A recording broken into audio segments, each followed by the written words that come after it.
So we have talked about derivatives. We can find rates of change. We are experts at finding rates of change. We are now going to talk about the reverse process.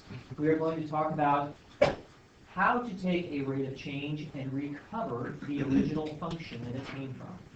In other words, antiderivatives. We're going to ask this question.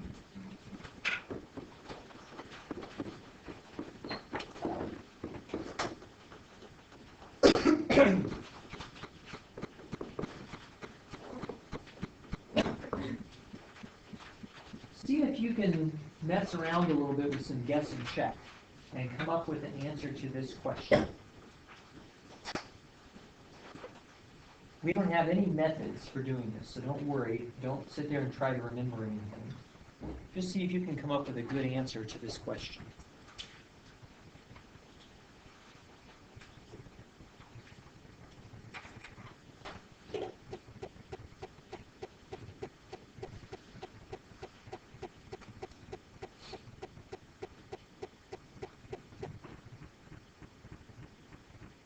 There are actually two interesting things about this question.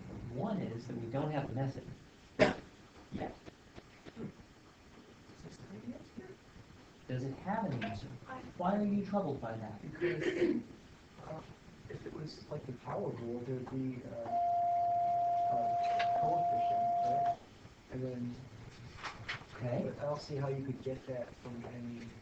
Have you tried guessing and checking? How many of you have an answer? Okay, what's your answer? Everybody. 1/3 x cubed. Does anybody have a different answer from that?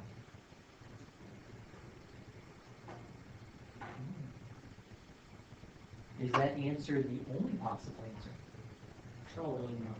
It could be, couldn't it be negative x negative to the negative 1? That's interesting. Let's try that. Or no, that'd be negative 2.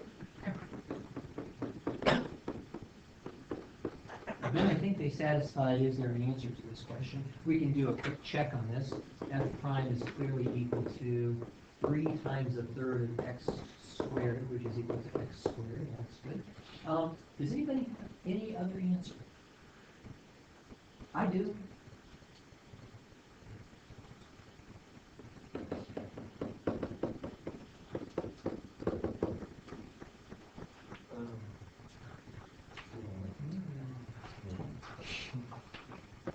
Based on that, does anybody else have a different answer from either of these two? 1/3 x cubed plus 8. Sure. 1/3 x cubed plus 5,438. Wonderful. Good. 1/3 x cubed minus 1. Sure, absolutely. How about 1/3 x cubed plus pi squared? Sure. Plus, would any constant work there? We conjecture that that would be so. So we would say that the general answer to our question is going to be 1/3 x cubed plus a constant. Now we wonder, could there be some other stealthy function out there besides a function in this form that could also have the derivative x squared? So we're going to answer that question first, because you know how it is when you solve equations. Your teacher says, solve the equation x squared equals 4, and you go x equals 2, and it comes back, no, x equals 2 or x equals negative 2, right? We've all had that experience, but we didn't find all the answers. So we wonder, does this capture all of the answers, or is there another function out there that might do it? We need to investigate, and we're going to investigate using the mean value theorem. So we're going to create a theorem today that says this. If f prime of x happens to be 0 on the interval a to b, then f of x is a constant on a to b. And from this, we'll immediately get a corollary that answers that question. The picture here is that I have a function that from a to b has a 0 derivative And I claim that if it has a zero derivative, it cannot change. That makes sense, right? Zero rate of change means no change. So here's our proof. We're going to use the mean value theorem. Suppose that there is an x such that f of x does not equal c. I'm going to suppose that f is not constant. Here is my x, and I am going to suppose that f of x does not equal c. Taking a look at this, can you imagine a graph, any sort of graph along here that would have a derivative of 0? Can I get from here to here with a 0 rate of change? No. That's our intuition, right? So now let's use the mean value theorem to capture our intuition. Then f is continuous and differentiable on the closed interval a to x.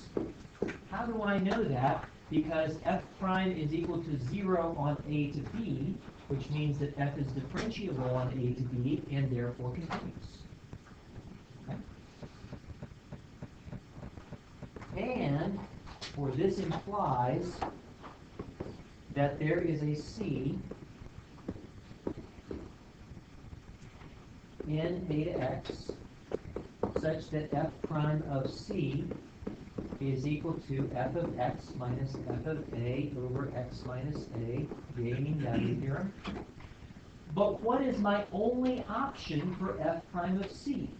F prime of c has to be in here somewhere, and what is the value of f prime for every single x in a to b?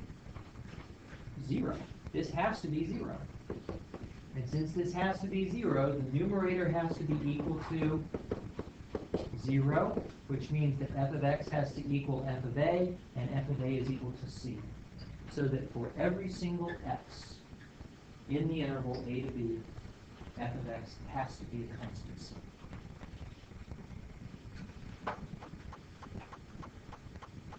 Well, that's the first step. Now comes the important step. Chief is looking puzzled. Thompson. I'm just not sure like how you got to the very last part.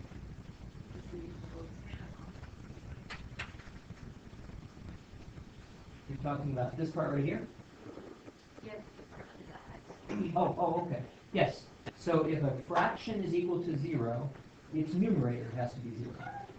So if f of x minus f of a is 0, that can only happen if f of x equals f of a. And since f of a was equal to c to begin with, yeah. Wouldn't this only make sense though if this was the derivative was constantly 0 though? And no one kind of non-zero? Or is that what we're trying to prove? Is That was the hypothesis. Oh. If the derivative is 0, then the function has no choice but to be a constant. Good. Any other questions? Yes, sir. I don't really understand how you get to the last line like C goes into that. Okay. So we have f of a is equal to c to begin with. And we have f of x minus f of a has to be 0. So f of x has to be c. Okay. Now with that in mind, we're about to prove something much more powerful that's going to answer our question. I'm going to prove that if two functions have the same derivative, they are the same function within a constant. So this is our really big deal for today. This is our second theorem. If f prime and g prime are the same on an interval a to b, then those two functions are the same function, possibly plus a constant c.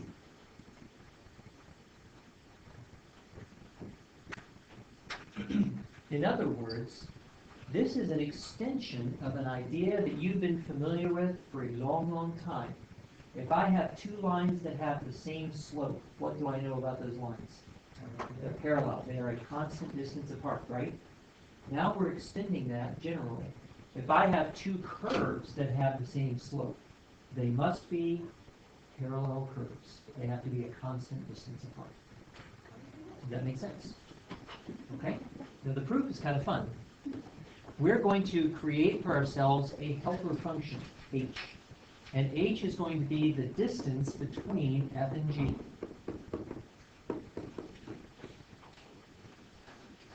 So we created for ourselves h, which measures the distance between f and g.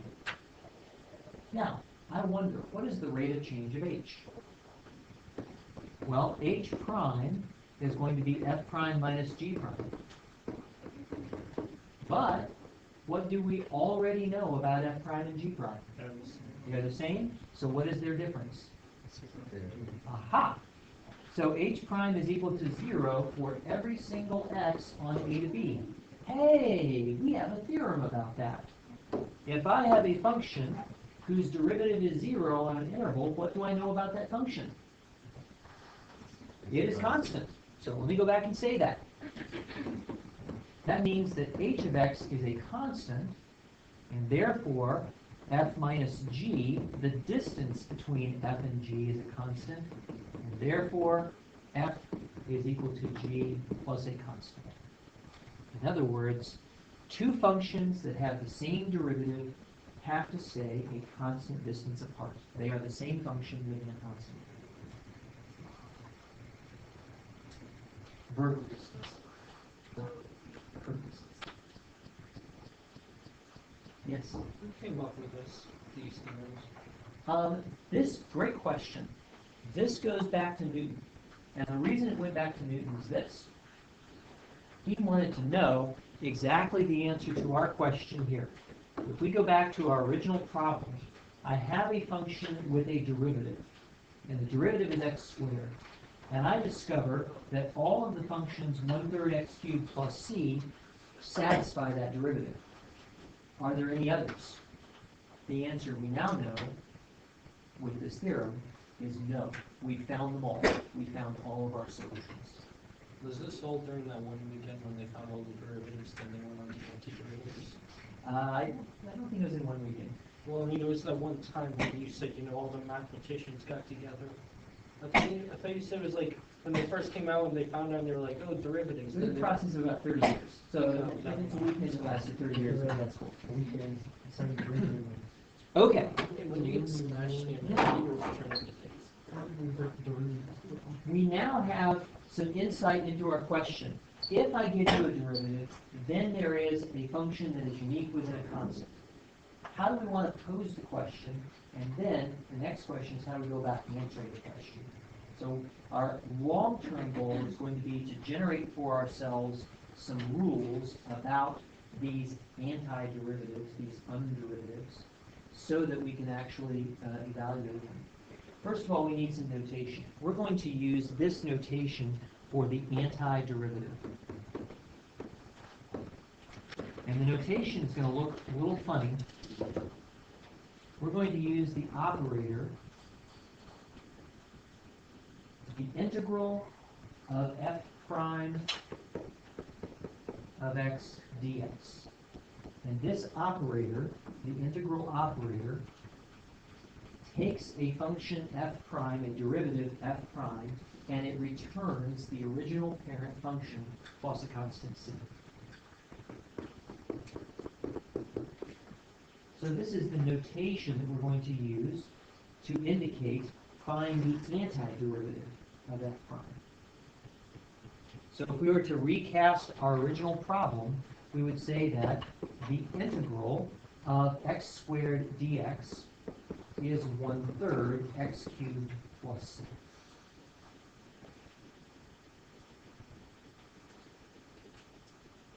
Yes, sir. How do you explain that part again? Okay. So this operator, the antiderivative operator, is in some sense the inverse of the derivative operator. We use the derivative operator to find rates of change, but when we use the antiderivative operator to unfind rates of change, to take a rate of change and return the original parent function the integral of this game. And that's all. You may be wondering why we use the little squiggly sign, and for that, you're going to have to wait until next week. There's a history to it. And the squiggly sign is actually a stylized capital S, or some. But you're going to have to wait until next week. So then the next thing that we wonder about is, what is up with this C anyway? What does it mean? And can we find that value of C? Okay. So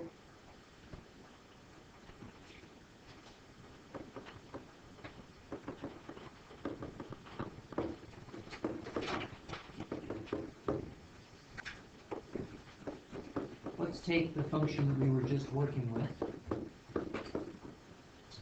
And let's consider different values of C and what they might do to the graph. Suppose I take C is equal to 0. Then what graph would that look like? Well, it would be the graph of y equals 1/3 x cubed. And here comes y equals 1/3 x cubed. Just like that. And you can see the graph is like so. So this would be the curve for the value C is equal to 0.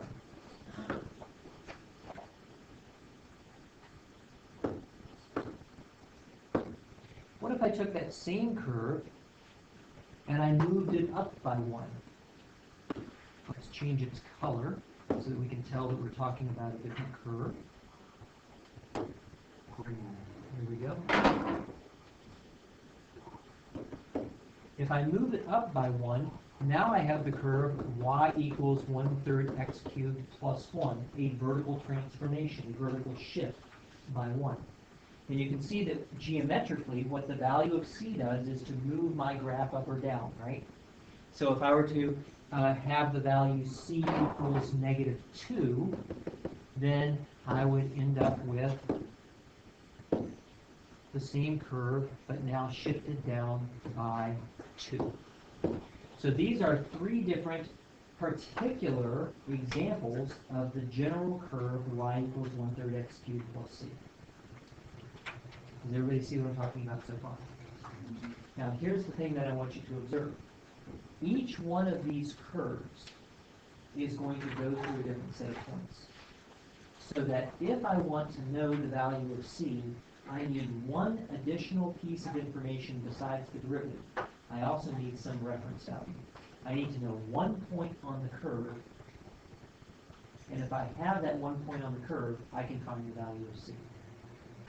This is very much like finding the equation for a line, right? What information do I need for it to find the equation for a line? Slope and a point. What information do I need to find the equation for a curve? A derivative and a slope and a point. So here's how this would go. Imagine this problem. If f prime of x is equal to x squared, and f of 1 is equal to 4, find f of x. Now I have a slope, a derivative, f prime, and I have one additional piece of information, a reference value, and an initial condition, f of 1 is equal to 4. And so I can proceed like this. First, I'm going to write the general solution. I'm going to say that f of x is equal to the antiderivative of f prime, or, if you want to cut to the chase, the antiderivative of what f prime is. This is the proper way to express the math. So you're going to say this first. And then I can give that antiderivative as 1/3 x cubed plus the constant c. And I'm going to continually refer to that as the obligatory constant c, meaning you must write it. I have students that forget it all the time, and they end up in deep sorrow because of that. So now, having found the general solution, we are going to move to a particular solution by using the reference value, the condition that we have right here, and saying that when y is 4, then x is equal to 1. So that I can plug in the x value and the y value here, And hopefully I can write that correctly. So that C is then equal to 4 minus 1/3, which is equal to 11/3. This gives me the particular solution, y equals 1/3 x cubed plus 11/3.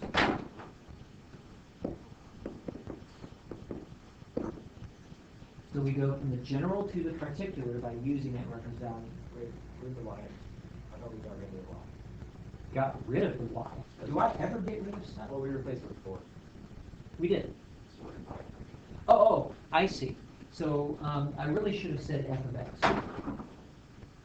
We had to begin with that f of x is equal to the antiderivative here. And now I substituted 1 for x, 4 for f of 1 to get the value of c. So I'm taking this value of c and putting it back into my general solution to express my particular solution. Good question. He had his eye on the ball and he wanted to know where the ball went. Okay? Okay, that's not so bad. Now the only thing we need to figure out is how to find antiderivatives. So let's start generating as many antiderivative rules as we possibly can. Let's start with some easy ones.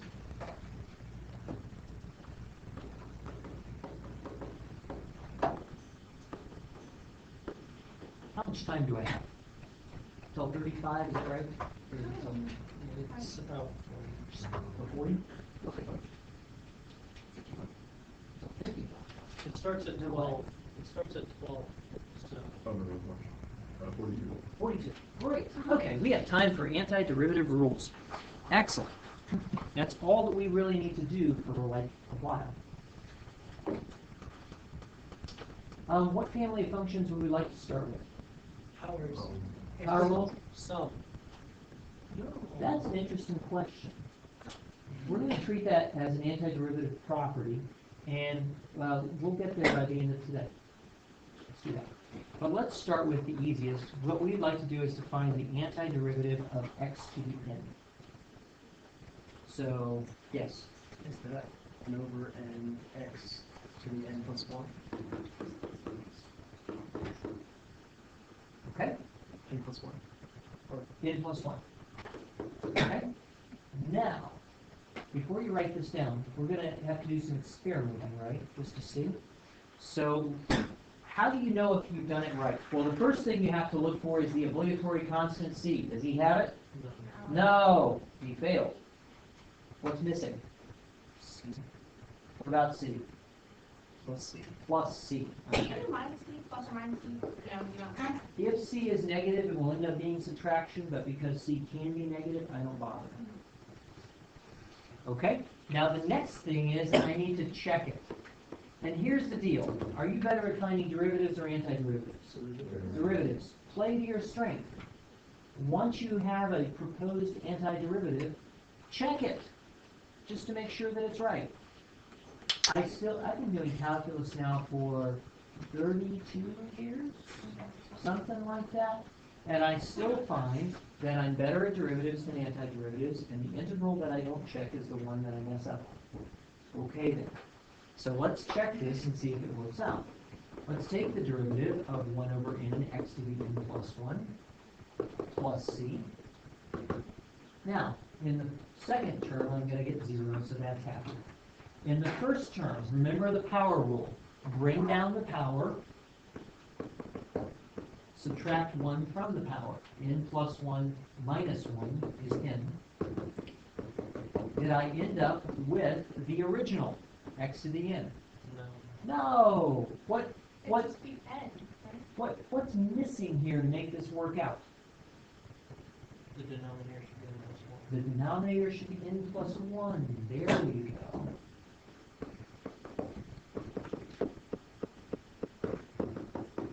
I couldn't make it just n, because if I made it just n, when I took the derivative, I'd end up with the power n minus 1. Yep. So we now have a valid derivative rule here that the a valid antiderivative rule that the antiderivative of x to the n is 1 over n plus 1 times x to the n plus 1. Now, there's an interesting thing about this. Remember the process for finding derivatives of x to the n, right? Bring down the power, subtract 1 from the power, right? If we're going to reverse that, then we have to go in reverse order. So first, add 1 to the power, and then divide by the new power. You see it? Okay. As soon as we get a shiny new toy, we practice using it, right? So let's practice using it.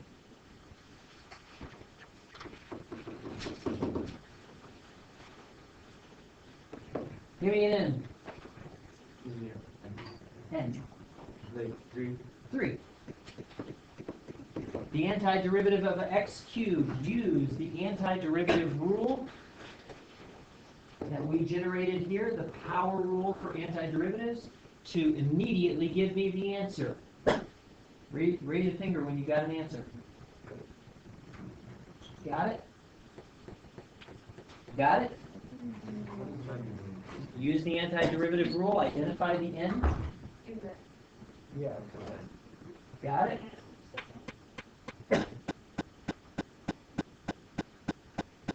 Riley, you got it?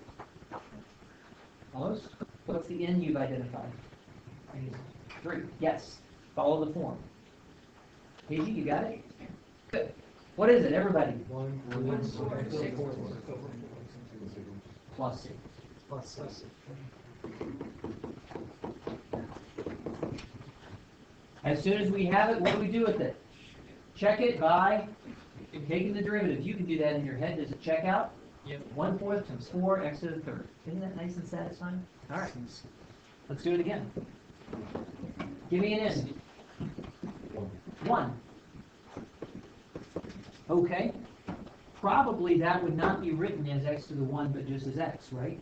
But we understand that the invisible x on Earth is 1. All right. Use the power rule. Add 1 to the power, divide by the new power. What do we get? 1/2 Squared plus Plus the obligatory constant c.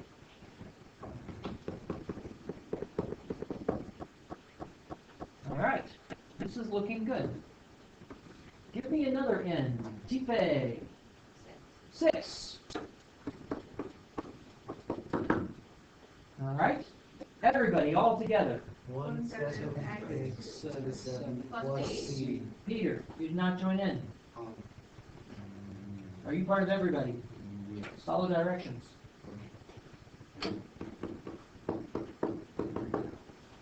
All right. We think we have a pattern going here, but we also recognize that we have a little bit unimaginative values of n here. Give me a more imaginative value of n. Negative 2 pi. Negative 2 pi. Interesting.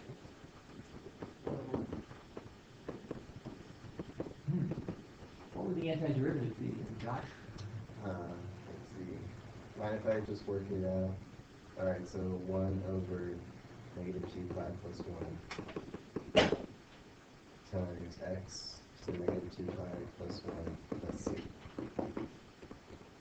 Check it.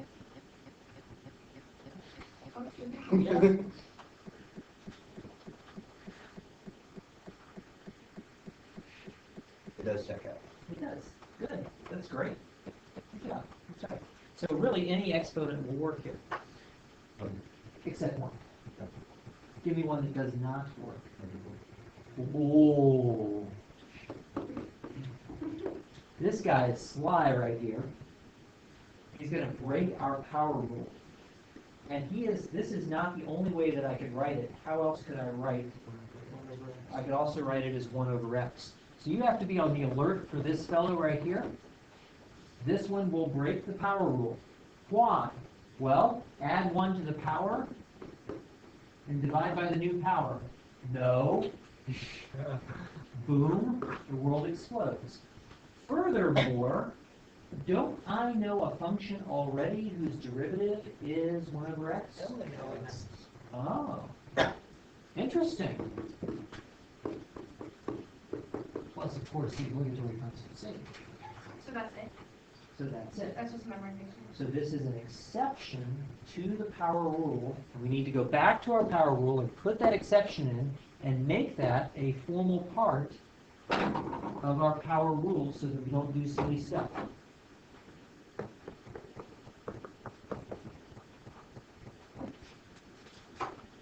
So our final and complete power rule is this, that the integral of x to the n dx is 1 over n plus 1 x to the n plus 1 plus c, as long as n does not equal -1. And if n does equal -1, we're going to get a natural log. We're actually going to have to play with our natural log a little bit to deal with negative x's. That will come in the future. Does that make sense to everybody? Why there needs to be an exception? It's a very interesting thing that there needs to be an exception. It's kind of weird.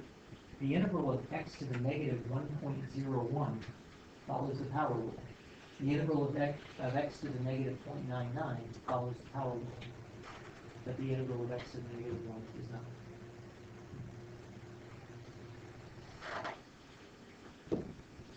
Okay, let's consider some other possible things. We'd like to be able to integrate polynomials by the end of today, and we've got about 5 minutes. So if we think about polynomials, they consist of powers of x to the n, which we can do. What else about polynomials? What do polynomials consist of? I've got terms with different degrees. I can handle the different degrees.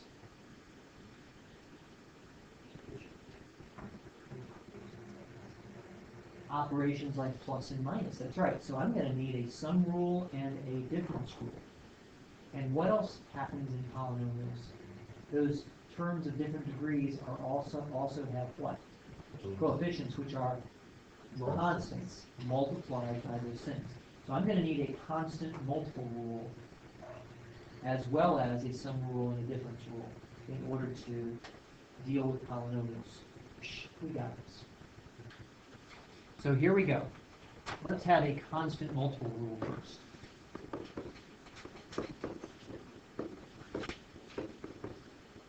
Just as a little bit of review, if I have a constant times a function, then the constant multiple rule for derivatives says that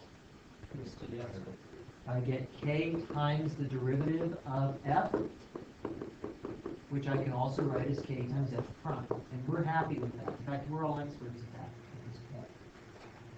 Well, think of antiderivatives as going in reverse. So that if I start here,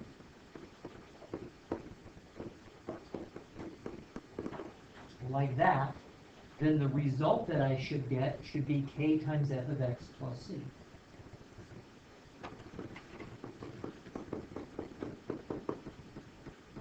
Okay?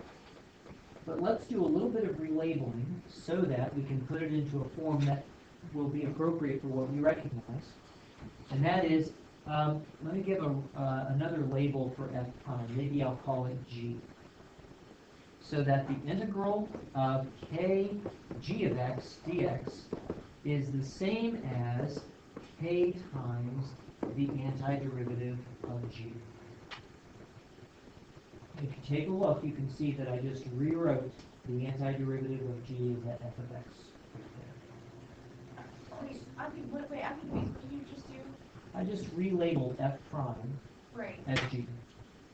But then, And so f is the antiderivative of g. Okay? So what we have is a constant multiple rule for integrals that feels just like the constant multiple rule for derivatives. Constants come to the outside.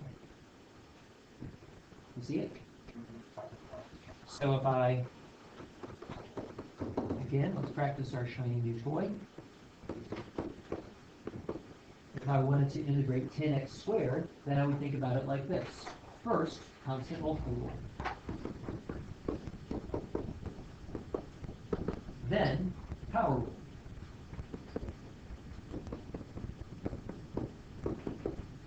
And probably a little bit of cleanup.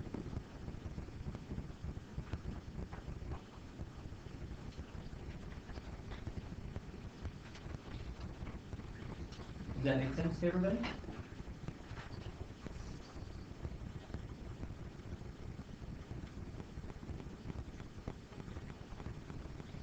What about the antiderivatives of sums and differences? Well, we have derivative rules for sums and differences. Since the derivative of a sum is the sum of derivatives, it necessarily follows that we can go in reverse as well. That the integral of the sum of two functions, maybe p and q, is going to be the sum of the antiderivatives of each of those functions. Just like that. So here's our sum rule. The integral of a sum is the sum of integrals. And because we have a difference rule,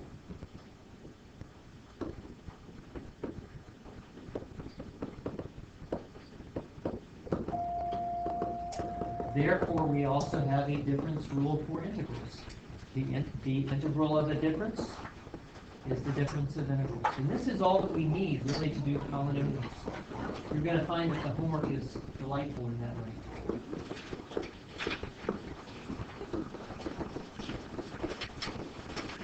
Our goal for the weekend is to try to find as many antiderivative rules as you can.